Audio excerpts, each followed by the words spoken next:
Salut à tous les amis, j'espère que vous allez bien. Alors aujourd'hui on se retrouve pour une nouvelle vidéo sur ce moteur de Mégane 3 RS et aujourd'hui l'objectif c'est de tout simplement démonter intégralement ce moteur et faire un bilan de son état de santé.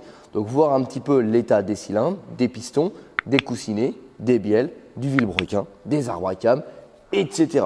Donc c'est parti les amis, aujourd'hui on rentre dans le vif du sujet et on désintègre ce moteur là avant de faire le bilan de qu'est-ce qu'il faut racheter, qu'est-ce qu'on va acheter pour le forger.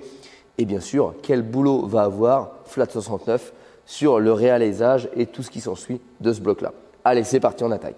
Bon, alors avant d'attaquer, je vous montre un petit peu les outils que je vais utiliser. Donc ça, c'est Delta, c'est la nouvelle marque d'outillage qu'on a rentrée sur la boutique mylittlegarage.fr. C'est du très haut de gamme et c'est franchement un rapport qualité-prix qui est juste imbattable. Et on est quand même bien moins cher que Facom. Donc voilà, ça c'est notre outillage haut de gamme qu'on a rentré sur la boutique. Franchement, c'est un régal de bosser avec. Regardez un petit peu la qualité de l'outillage. Donc aujourd'hui, je vais me faire plaisir.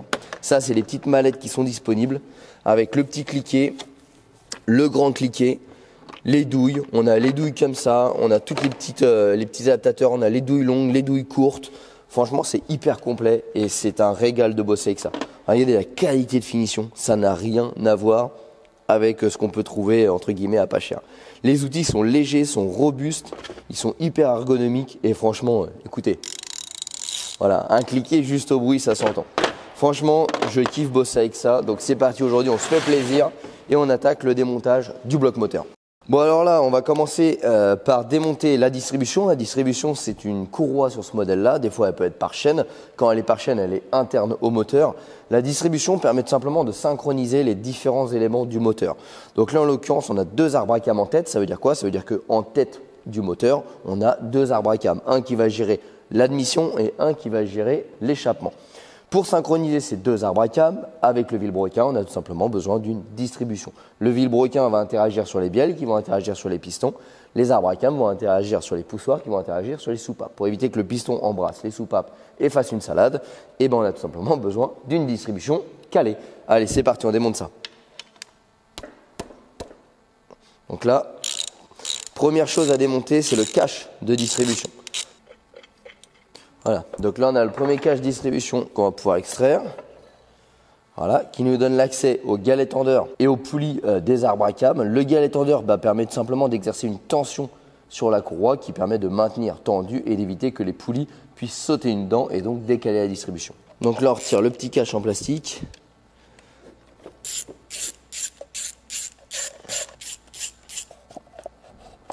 Voilà. Alors maintenant qu'on a accès à notre courroie de distribution dans son entièreté, on va s'attaquer à démonter la poulie dumper. La poulie dumper, c'est cette poulie qui se trouve ici, qui est montée sur un cylindre bloc, toujours, pour éviter les vibrations. Et c'est la poulie qui va permettre de renvoyer du vilebrequin vers la courroie d'accessoires. Donc cette courroie-là va faire tourner généralement la pompe à eau, l'alternateur et le compresseur de climatisation.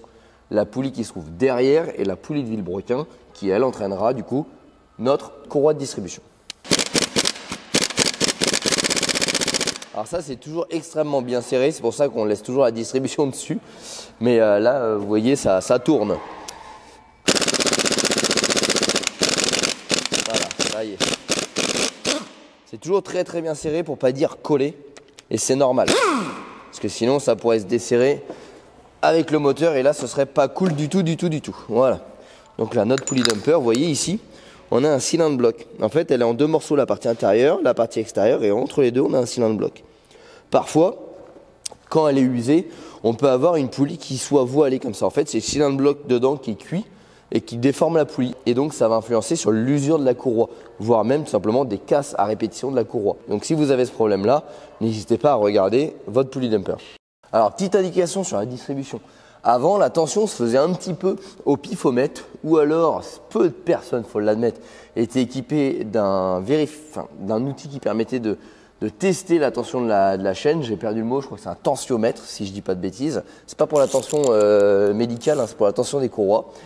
Mais maintenant, en fait, ils ont fait quelque chose de bien plus simple. En fait, sur le galet tendeur ici, vous avez un repère ici. Les repères doivent tout simplement être alignés. Là, par exemple, on voit qu'il n'est pas parfaitement aligné. Il y avait un petit défaut de tension de chaîne. Voilà. En gros, on vient l'aligner avec une BTR ici et ensuite on vient serrer notre boulon qui va venir maintenir la pression.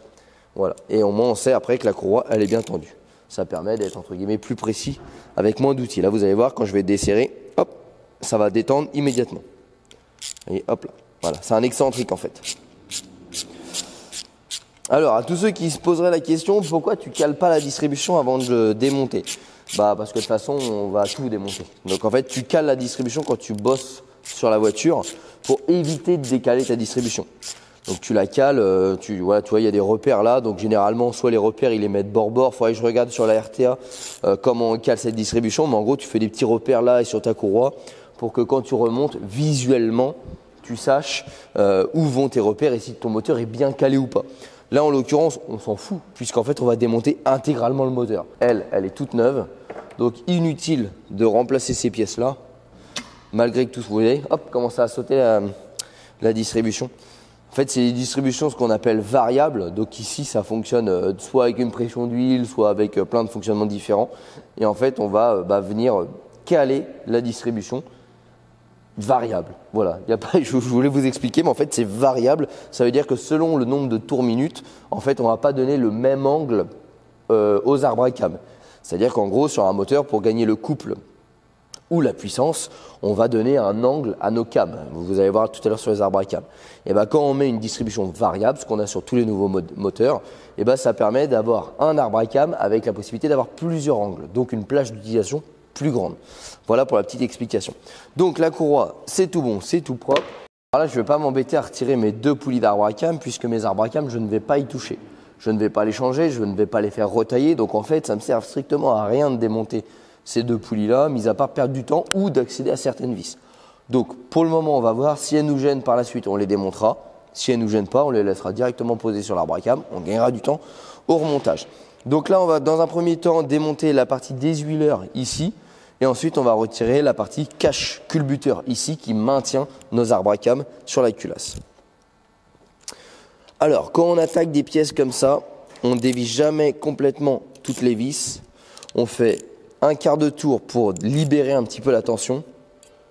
Et ensuite, on attaque le desserrage. Ça permet en fait d'éviter de vriller les pièces. Alors là, sur une petite pièce comme ça, il n'y a pas de problème. Mais notamment sur les caches culbuteurs, on va desserrer en escargot. Donc c'est simple, vous faites comme une coquille, comme un coquillage. On va partir du centre et on va desserrer d'un quart de tour tout avant de pouvoir desserrer. Ça se fait principalement sur les culasses, mais moi par habitude, je le fais toujours sur les caches culbuteurs, surtout quand les caches culbuteurs servent de palier aux arbres à cam. Voilà, donc là, hop, on retire le système de désuileur. Alors là, je découvre en même temps que vous, puisque je connais absolument pas le principe de fonctionnement de ce truc-là. Mais vraiment, je ne connais pas. Je pense que je dois avoir des clapets là-dedans, etc. C'est la première fois que je vois un système comme ça. Donc, je vais essayer de me documenter dessus pour apprendre et comprendre surtout, parce que je suis curieux d'apprendre. Et quand je ne connais pas, j'aime bien savoir le fonctionnement pour ensuite comprendre les pannes. Donc là, avant de retirer mon couve culbuteur, je retire mon solénoïde de déphasage d'arbre à cam. Donc, en fait, c'est lui qui va gérer, entre guillemets, la quantité d'huile qu'on va injecter dans l'arbre à cam pour venir le déphaser. Donc là, il y a une petite trémie ici qui permet de filtrer l'huile qu'il absorbe. Là, maintenant, on va pouvoir sortir notre couve culbuteur qui fait également office de palier d'arbre à cam. Donc vous voyez, les vis sont par paire ici parce qu'en fait, c'est lui qui va venir serrer nos 2 arbres à cam. Donc c'est hyper important de le démonter correctement. Sinon, on peut soit casser le couve culbuteur, soit casser des arbres à cam. Et à défaut de les casser, on peut tout simplement les tordre. C'est pour ça que je vous expliquais, c'est hyper important de venir tourner comme ça en forme d'escargot pour desserrer et surtout pas retirer les vis au fur et à mesure et surtout pas dans le mauvais sens. Voilà, c'est hyper important. Donc là, je retire ma petite durite de carburant ici qui va me permettre d'accéder aux vis. Donc là, maintenant, on va pouvoir attaquer le desserrage. Donc vous allez voir, je vais faire en escargot, donc comme ça, et quart de tour par quart de tour. Je vais faire 2 passes en quart de tour pour faire un demi-tour et ensuite seulement, je vais attaquer le desserrage. Donc là, tac, tac, tac, tac.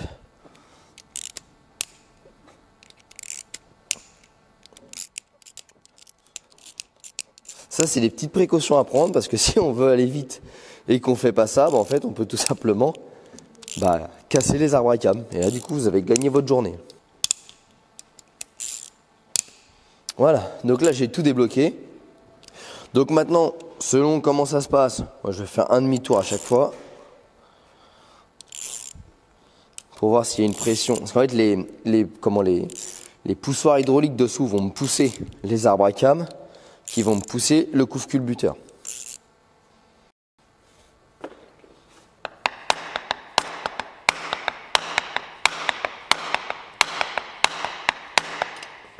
Donc là, en fait, on a les goujons qui tiennent bien. Il faut décoller le chapeau. Voilà. Ah putain, je me suis niqué. On va retirer ça. Bon, alors, le cache culbuteur, il bloque dans la poulie d'arbre à cam. Donc là, je retire ma poulie d'arbre à cam que j'ai desserrée au préalable. Et maintenant, je devrais pouvoir extraire mon cache culbu qui me donne l'accès à mes deux arbres à cam. Alors là, ce qu'on constate et qui est hyper intéressant, c'est que le moteur est d'une propreté redoutable. Et regardez l'effet de la céramique. Quand je vous dis que la céramique a l'avantage d'être polarisée et se colle au métal, en friction métal-métal, et ben regardez ici, on voit très bien la céramique qui reste déposée sur les espaces de friction. Donc ça, c'est encore une preuve que c'est hyper efficace. Vous voyez, elle reste collée, on voit bien que c'est blanc dessus. Elle n'a pas décanté au fond du carter d'huile. Voilà, en tout cas, je suis super content de voir que j'ai un moteur hyper propre. Alors, on va sortir les arbres à cam et analyser ça.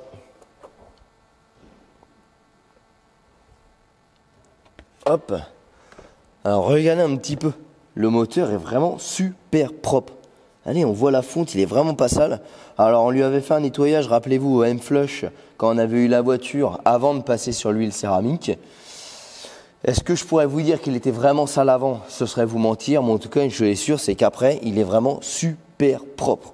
Et du coup, l'effet de la céramique est total. Donc là, maintenant, on va retirer les linguets. Je vais prendre un carton, je vais numéroter mes linguets pour les remettre exactement au même endroit. Et ensuite, on va sortir notre culasse. Bon, donc là, je viens de créer un carton.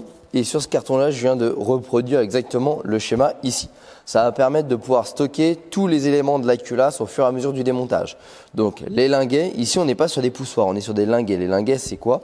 C'est ce petit système-là, en gros, qui va remplacer un petit peu le principe des culbuteurs. Si vous vous souvenez, les culbuteurs, on a un système qui vient se régler et ça vient culbuter la tige de soupape qui se trouve ici pour ouvrir notre soupape. Le linguet, c'est différent. En gros, c'est le principe de linguet. Donc, on a une petite partie ovale qui vient sur un poussoir hydraulique. Et en fait, l'arbre à cam va venir appuyer ici sur la petite roulette qu'on pourrait appuyer, qu'on pourrait appeler comme ça. Et en gros, ça va faire un effet de linguet. Donc, ça va toujours être au contact. Et c'est le poussoir ici qui va venir s'écraser. Il est hyper important. Alors, les linguets un peu moins. Mais les poussoirs, les soupapes, les ressorts de soupape, etc. ont une usure, vu que le moteur il n'est pas neuf. Donc quand on fait un démontage comme ça, c'est toujours important de repérer où est-ce qu'ils vont pour pouvoir les remettre à la même place. C'est-à-dire dans le même puits, avec la même soupape, etc., etc.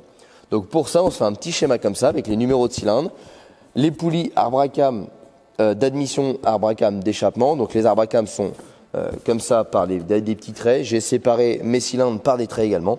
Et je vais venir poser à chaque fois mes pièces dessus. Voilà, donc c'est entre guillemets très simple, mais ça permet de garder une coordination. Donc là, il ne faut pas se planter. Tac.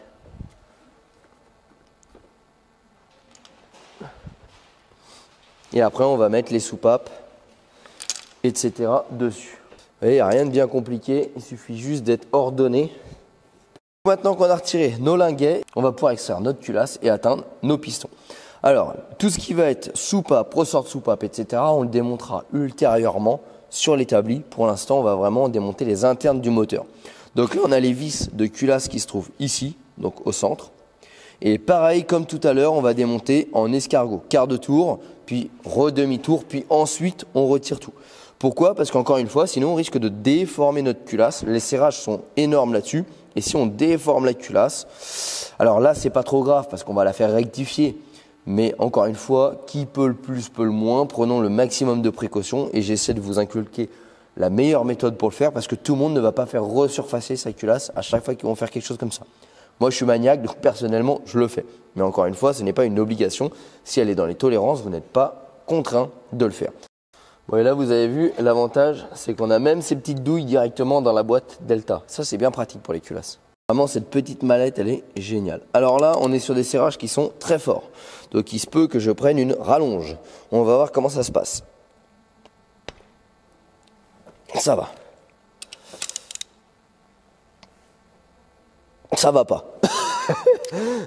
Bon, alors, regardez le petit outil que j'ai. Toujours sur la boutique, on a un petit truc qui est génial. C'est ce cliquet orientable et télescopique. Regardez. Voilà. Et là, je peux vous dire qu'avec ça, vous pouvez forcer. Ça, c'est pareil. C'est du drapeur expert. Donc, c'est du très haut de gamme. Et franchement, c'est du beau matos. Et là, et bah, ça y va tout seul pour faire ça. On entend le joint de culasse qui cracouille. Donc là, on reprend. On va refaire encore un quart. Bon, l'intérieur, plutôt bien desserré. Voilà. Principe de précaution. On ne fait pas trop d'un coup. Et là maintenant, normalement, tout est desserré. Voilà, donc on peut terminer à la main. Tac. Génial ces petits outils. Alors je vous mettrai tous les liens en description de la vidéo pour ceux qui souhaitent. La mallette à outils, la petite, la grande. Le petit cliquet extensible comme ça là, extensible et orientable. C'est génial pour serrer les roues, démonter les roues et tout, c'est génial. Alors les vis de culasse, parlons-en des vis de culasse. Il ne faut... Alors c'est pas vrai. Des fois on peut les remonter, des fois on ne peut pas les remonter. En fait, vous avez un indice de dureté sur des vis de culasse. Et vous avez des vis de culasse qui vont, lors du serrage, s'allonger. Non pas parce que c'est pas normal, mais parce qu'elles sont prévues pour s'allonger. Ça va être la différence de dureté d'une vis à l'autre. Vous avez des vis qui ne sont pas censées s'allonger. Donc si elles ont toujours les tolérances constructeurs, on peut les réutiliser. A l'inverse, vous avez des vis qu'on va appeler par allongement, serrage par allongement, qui elles auront un serrage unique. Après, c'est poubelle. Donc là, il va falloir que je me renseigne sur quel type de vis sont utilisées. Et ensuite, les mesurer par rapport aux données constructeurs, savoir si oui ou non on peut les réutiliser ou si je devrais les changer. Donc ça, c'est hyper important. Pourquoi? Parce que si vous avez une vis à allongement, eh ben, vous risquez tout simplement de casser la vis et le couple de serrage ne sera pas bon. Et si vous avez une vis qui n'est pas à allongement et qui s'est allongée, eh ben, vous n'arriverez pas à la serrer correctement et en plus, vous avez tout simplement un risque de casse également.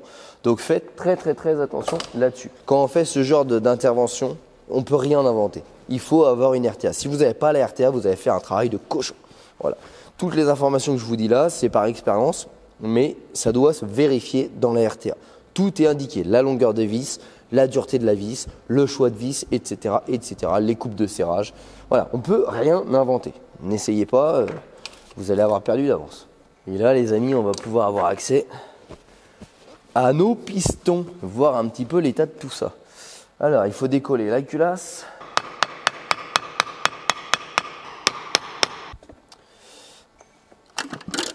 On tire la culasse, on va avoir accès à nos pistons.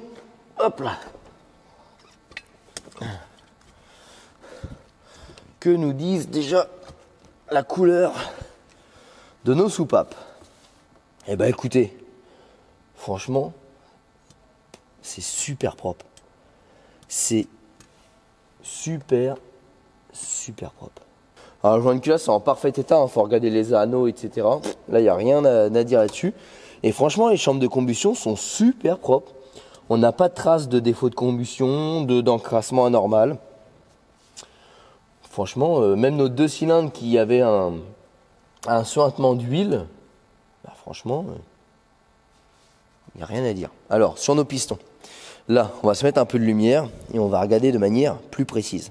Et bien écoutez, c'est franchement impeccable, mais impeccable de chez impeccable. Alors on voit là, il est un petit peu gras celui-là, donc ce qui pourrait laisser penser à la fumée qu'on avait. Et pareil celui-ci, un petit peu, on va le voir, je vais le mettre au point mort. Par contre, au niveau du cliquetis, contrairement à certains qui disaient ouais, il y a du cliquetis qui voyaient à l'endoscope, etc., on n'a aucune trace de cliquetis sur les cylindres. Les cylindres sont juste impeccables. Enfin les pistons, autant pour moi, je parle des pistons, pas des cylindres. Mais les cylindres, parce que je pense aux cylindres, sont également impeccables. Regardez les traces de haut noir, ils sont vraiment nickel de chez nickel. Le haut noir, c'est les rayures qu'on voit. En fait, ça permet de garder de l'accroche pour l'huile et donc améliorer le film d'huile. Maintenant, si j'inverse, je passe les deux du centre au point mort haut, on peut également voir qu'il n'y a absolument aucune trace de cliquetis sur les pistons. Ils sont vraiment nickel de chez nickel. Alors franchement, je suis bluffé parce qu'on lui a quand même mis 400 chevaux au lieu des 250 prévus. Et on s'aperçoit que le moteur, il est nickel. Là, c'est pareil, ça nous permet de regarder un petit peu les cylindres ici. Allez, là, quand on prend la lumière de ma lampe ici, on a toutes les traces de honnage sur le cylindre. Franchement, c'est impeccable. Alors là, ce qui va être intéressant, c'est de mesurer ces cotes-là, puisqu'en fait, on va passer en cote réparation. Donc, Flat 69 va venir réaliser les cylindres pour les passer à 30 dixièmes de plus, donc la cote de réparation pour repartir sur des pistons, segments et chemises neufs, pour repartir tout simplement sur un moteur totalement neuf. C'est hyper important.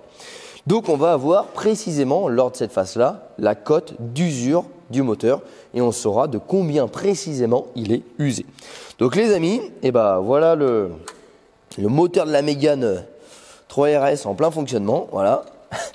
Il prenait ça mais à 8500 tours. Non, à 7500 tours avec 400 bourrins et regardez, c'est incroyable comment ça fonctionne encore parfaitement. Franchement, c'est bluffant quoi. C'est bluffant de pouvoir voir que après ce qu'on lui a mis dans la gueule, il est dans un tel état quoi. En fait, on a juste nos jointes queue de soupape qui ont un coup dans l'aile et le reste impeccable. Donc, maintenant on va déposer ça. Donc là, on va tourner le moteur. On va le laisser tranquillement s'écouler. On va tourner le moteur, ce qui va permettre de pouvoir accéder au vilebrequin, désolidariser les bielles, sortir nos pistons bielles et voir un petit peu l'état de tout ça. Bon, donc là, on va s'attaquer à la dépose du carter d'huile, ce qui va nous permettre de pouvoir avoir accès à notre vilebrequin et donc à nos bielles pour sortir les pistons bielles. Donc là, on va retirer la multitude de vis qu'on a sur toute la périphérique du carter d'huile.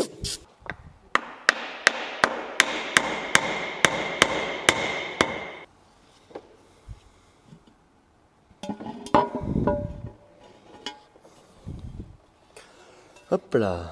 Alors, franchement, regardez. Le carter super propre, pas de merde dedans. Donc ça, c'est un bon petit point déjà. Voilà. Le petit joint là, on va l'extraire. Franchement, les internes du moteur sont juste ultra propres. Là-dessus, il n'y a rien à dire. Allez. Tac. La pompe à huile est super propre. La petite chaîne qui entraîne la pompe à huile, super propre. Par contre, là, on voit qu'on a des petits trucs dedans. Alors, je vais prendre un petit aimant pour regarder. Le petit aimant de Rapper Expert également disponible sur la boutique. Alors là, l'idée, c'est de savoir si les petites traces qu'on voit sur la crépine sont aimantées. La réponse est non. Donc, ça veut dire que ça peut être c'est des bouts de joint. C'est du dépôt. Voilà. Donc, il n'y a aucune trace métallique. C'est un petit bout de joint. Certainement de pâte à joint qui avait dû être mis lors de l'assemblage. Mais donc on voit vraiment que le moteur est dans un état exceptionnel. Allez, donc là on dessert les vis du cache de rétention d'huile et de la pompe à huile. Voilà. Hop. Ce qui nous donne un bel accès à nos bielles et notre vilebrequin. Pour ce qui est de la pompe, on devrait pouvoir la retirer comme ça. Voilà. Tac. On va laisser s'égoutter tranquillement ici. Et là, maintenant, les amis, on a accès à notre vilebrequin et nos bielles, nos chapeaux de bielle avec nos bielles. Donc là, on va désolidariser bielle par bielle pour les mettre sur l'établi. Pareil, numéro de piston, etc. Et ensuite, on va pouvoir sortir le vilebrequin. Mais avant de sortir le vilebrequin, il va falloir qu'on retire la fameuse poulie de vilebrequin. Voilà, donc là, je mets bien ma bielle accessible. Tac.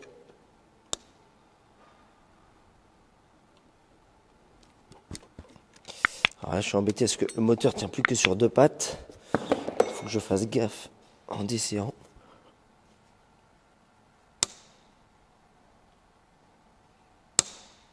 Parce que c'est bien serré ça aussi.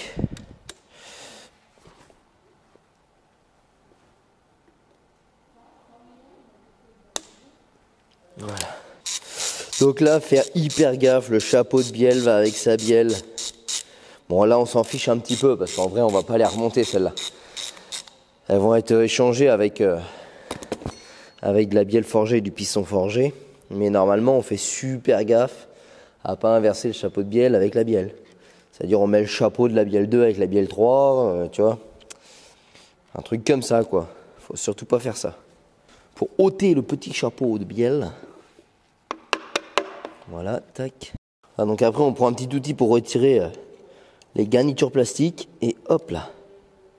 On fait levier et ça sort tout seul. Voilà, jamais forcé. Alors, là, rien d'alarmant. On penserait que ça a potentiellement chauffé, mais non, ça c'est de l'oxydation. Le coussinet de bielle, il est juste là, vous voyez, tac. Et lui, il est impeccable. Franchement, c'est bluffant de voir à quel point, pour l'instant, le moteur est dans un état genre parfait. Il n'y a pas d'usure. Le truc, il a quand même 136 000 km, 400 chevaux, 500 newtons, quoi. Bon, écoutez, on va espérer que ça continue comme ça. Pour l'instant, c'est des bonnes nouvelles, mais c'est vrai que je ne m'attendais pas à voir aussi bien. Alors là, on fait comme ça. Le piston va sortir, voilà. Alors, j'ai ma chaîne qui me pose problème. Voilà. Il part ici, hop. Je récupère mon piston. Alors, analysons ça un peu. Hop, ça pisse un peu. Franchement, je suis genre blasé à quel point c'est en bon état. Il n'y a aucune usure. Rien. En fait, là, ici, vous avez un traitement de surface. Le noir que vous voyez, c'est un traitement de surface. Généralement, quand le piston atteint sa cote, il a quasiment disparu. Bah là, vous voyez, genre le truc, il est neuf, quoi. Donc vraiment, le moteur est dans un état. Regardez les pistons, comment ils sont propres. C'est pas truqué, hein, ça sort du moteur. Hein. Ils ont même pas jauni, rien. Regardez un petit peu l'état du bloc. Je suis stupéfait de l'état, pour l'instant, du moteur. Là, je contrôle les segments, voir s'il y a quelque chose de notable. Pareil sur la collerette de segments. Franchement, c'est incroyable. J'ai pas d'autres mots. Incroyable. Après, il vaut mieux ça. Hein. Au moins, on peut forger à moindre coût. Il n'y a pas de casse, il n'y a rien de tout ça. Hein. C'est aussi pour ça qu'on prend le temps de tout démonter pour refaire le moteur. C'est aussi parce que on le fait avant la casse. Parce que malheureusement, si on attend que ça casse pour faire les réparations, généralement, c'est beaucoup plus coûteux. Et regardez les coussinets. Ils ont rien. Aucune trace d'usure. Rien. Alors les gars, on peut dire ce qu'on veut de Renault. Hein. Ok, à démonter, c'est la misère. J'ai pesté à démonter. Mais franchement, c'est dans un état neuf.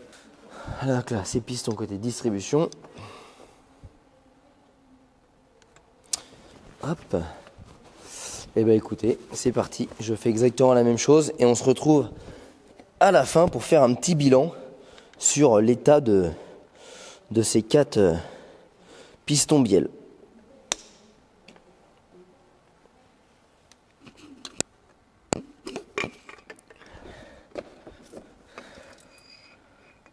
Voilà, donc pour nos 4 pistons, c'est déposé. Et ben écoutez, les 4, on a le même compte rendu, ils sont dans un état parfait. Je vous prends le dernier à titre d'exemple. La bielle, elle a rien. On n'a pas de jeu entre la bielle et l'axe de piston ici. Sur les 4, c'est vraiment comme neuf. Allez, le piston, il a même pas d'huile coquifiée, rien. Donc coquifiée, ça veut dire en gros de l'huile brûlée, ce qui ressemble un petit peu à ça. Généralement, quand on démonte des moteurs, c'est noir comme ça. Là, franchement, on dirait que c'est neuf. Regardez, on va prendre les cotes de piston, chemise, etc. Mais je suis presque sûr qu'il n'y a absolument rien à rectifier. Les pistons, le revêtement de surface des pistons n'est même pas endommagé. Donc s'il n'est pas endommagé, il n'a pas pu s'user. Donc en fait, là, on doit être sur des cotes à vérifier. Encore une fois, hein, là, c'est que du visuel. On ne monte pas un moteur en visuel. On prend des mesures très précises avec des outils très précis.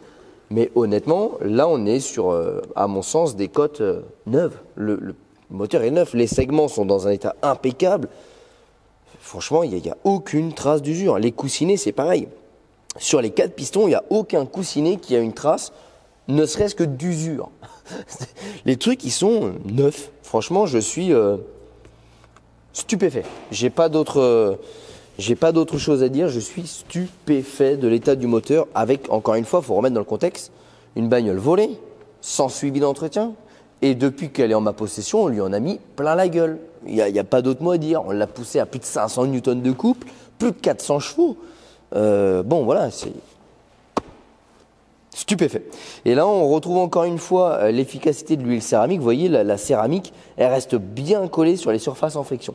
C'est pour ça que l'avantage de la céramique, c'est vraiment l'anti-friction et surtout le fait que quand vous redémarrez le moteur, même si l'huile a décanté, la céramique, elle est restée collée sur les surfaces. Et la céramique est un auto-lubrifiant par sa molécule, par sa conception moléculaire. Donc c'est pour ça que là, on voit très clairement les bénéfices de l'huile céramique. Regardez sur le maneton ici, on voit très clairement l'huile céramique qui reste collée dessus. Voilà, et bien écoutez les amis, dernière petite chose à retirer vraiment qui va être intéressant, c'est le vilebrequin pour vérifier les paliers et l'état des coussinets. Ah putain, GLB il fait que des vidanges. Bah remarque, j'ai vidangé le moteur, ils ont pas tort les gars. J'ai commencé par vidanger le moteur même. Puis après, c'est parti en couille. Je me suis dit, à mon avis, il reste encore un peu d'huile. Donc du coup, on a commencé à démonter un petit peu, puis... on s'est dit maintenant qu'on est là, on va pas s'arrêter dans ces bons chemins. Donc là, hop, on a extrait à deux la poulie. Donc là, on voit bien, voilà, ça avait rouillé. Hein. C'est toujours un moment chiant cette poulie-là à retirer. Parce qu'en fait, elle a une clavette juste ici. Et avec le temps, bah, ça s'oxyde. Ce qui fait que, bah, au lieu de se retirer, genre, et bah, elle se retire en mode galère. Voilà. Donc là, on avait passé des petites cales tout autour. Et puis je tapais avec ma petite cale en nylon sur le côté pour tranquillement la pousser avec un petit peu de WD 40. Et on a fini par l'extraire. Donc là, on va pouvoir retirer la chaîne de notre pompe à huile avec du coup notre pignon. Vous voyez même le pignon qui passe bien la partie non oxydée, galère sur la fin. Bon, ben, vous savez quoi, il va y rester du coup, ça évitera de le perdre. C'est une bonne idée ça, non? Et là maintenant, bah, on retire nos paliers, on sort le vilebrequin. Et puis bah les gars, ça se termine.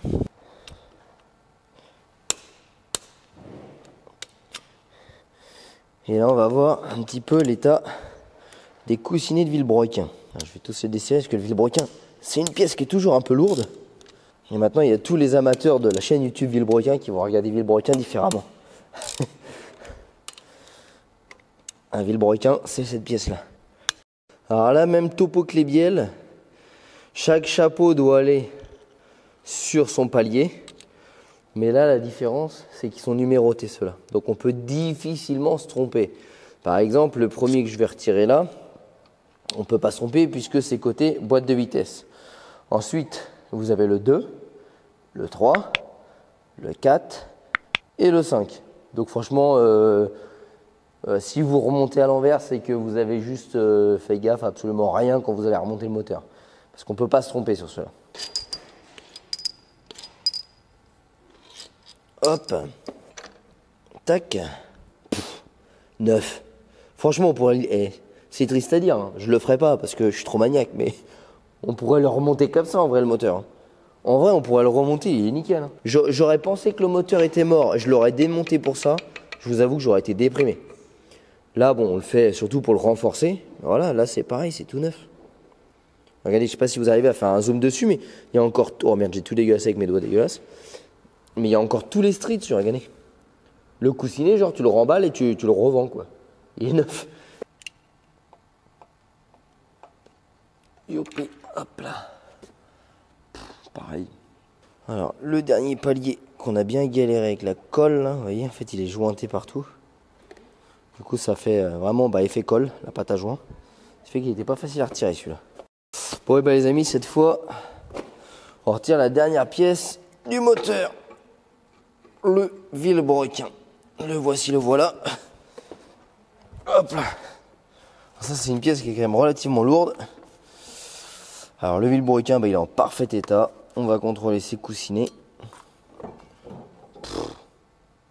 C'est tout neuf, tout neuf, tout neuf. Franchement, rien. Visuellement, il n'y a aucune trace d'usure sur ce moteur-là.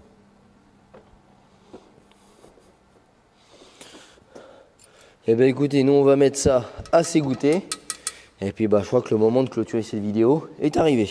Ouais, bien les amis, ça y est, ça se termine pour cette petite vidéo sur le démontage de ce moteur de Mégane 3 RS, donc le 2 litres turbo.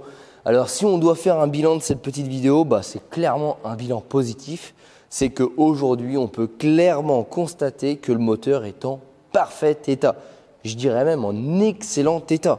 Tout ce qui va être coussinet de bielle, piston, segment, c'est neuf. Tout ce qui va être vilebrequin, coussinet de vilebrequin, palier, etc., c'est neuf. Encore une fois, je parle visuellement.